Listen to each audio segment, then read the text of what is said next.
जब से हिंडनबर्ग ने अडानी समूह के महाघोटाले का खुलासा किया है, तब से मोदी अडानी मित्र मंडली हिंडनबर्ग रिपोर्ट को भारत पर हमला बताने में लगी है।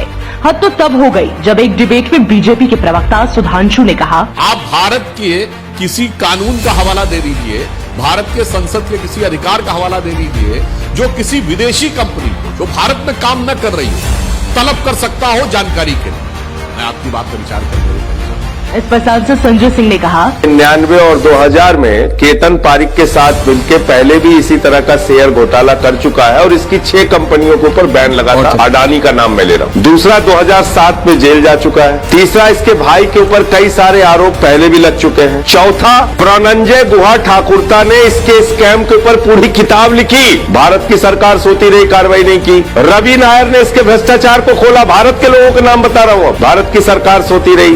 वायर ने कई रिपोर्ट इनके भ्रष्टाचार के बारे में छापी, भारत की सरकार सोती रही। इस डिबेट में जैसे ही बीजेपी प्रवक्ता सुधांशु ने कहा, और बोफोर्स में मैं बताना चाहता हूं मान्यवर, बोफोर्स किसी मीडिया रिपोर्ट से नहीं आया था।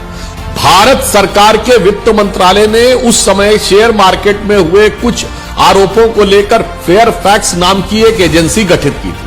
उस फेयर फैक्ट एजेंसी ने यह पाया था कि कुछ संदिग्ध अकाउंट हैं जिनमें संदिग्ध पैसा गया है। सांसद संजय सिंह ने बीजेपी प्रवक्ता के इस झूठ का पर्दाफाश कर दिया। उन्होंने कहा कि कांग्रेस सरकार में हुए बोफोर्स महाघोटाले की रिपोर्ट सबसे पहले विदेशी कंपनी स्वीडिश रेडियो ने दी थी और उसके आधार पर भारत सरकार ने जांच की थी।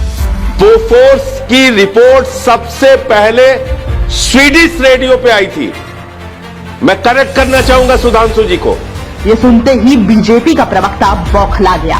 बोफोर्स कांड की रिपोर्ट आई थी, उसके बाद यहाँ पर हल्ला हुआ था। और जब सांसद संजय सिंह ने पूछा 6 फर्जी कंपनियां मॉरिशस में बनाई गई एक पते पे कि नहीं, अगर वो कंपनियां 42,000 करोड़ रुपए इंडिया में अडानी की कंपनी में लगा रही हैं तो वो क्राइम है कि नहीं, स्टॉक एक्सचेंज पे निगरानी रखने की जिम्मेदारी सेबी की है कि नहीं, और अगर एक कंपनी का शेयर ओवर वैल्यू हो रहा है, अचानक हजारों करोड़ उसकी कंपनी में विदेशों से आ रहे हैं, मॉरिशस जैसे छोटे से देश से, तो उस पर रोक लगाना, उसको चेक करना, उस पर कार्रवाई करना सेबी की जिम्मेदारी है कि नहीं।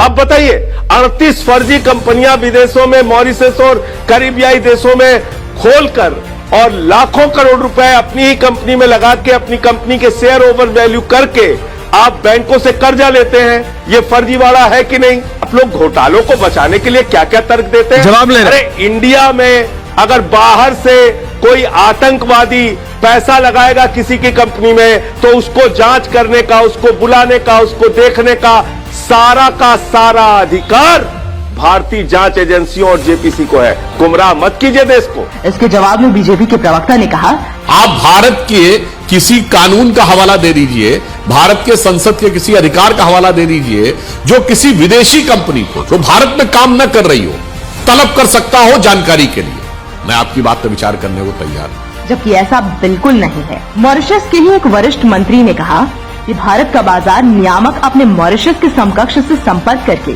अडानी समूह और उसके सहयोगियों के बारे में सभी आवश्यक जानकारी प्राप्त कर सकता है। इसका साफ मतलब है कि अडानी समूह ने महाघोटाला किया है। लेकिन पूरी की पूरी बीजेपी प्रधानमंत्री से लेकर प्रवक्ता तक सबके सब अडानी को बचाने में क्यों लगे हैं। डर ये है कि अगर अडानी के भ्रष्टाचार की जांच हुई तो मोदी जी की हिस्सेदारी का पता चल जाएगा।